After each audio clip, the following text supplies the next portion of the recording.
নমস্কার, আমার নাম ছায়াংশু দাস। আজ আমি একটি আবৃত্তি করব। কবিগুরু রবীন্দ্রনাথ ঠাকুরের লেখা প্রশ্ন। মা গো, আমায় ছুটি দিতে বল, সকাল থেকে পড়েছি যে মেলা। এখন আমি তোমার ঘরে বসে করব শুধু পড়া পড়া খেলা। তুমি বলছো দুপুর এখন সবে, না হয় যেন সত্যি হলো তাই।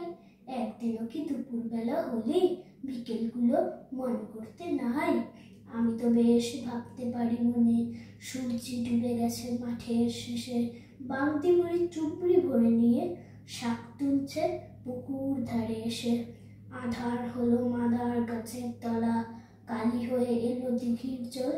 হাট থেকে সবাই এলো ফিরে, মাঠের থেকে এলো চাষির দল।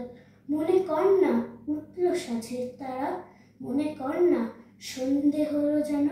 রাতের বেলায় দুপুর যদি হয়, দুপুরবেলা রাত হবে না কেন?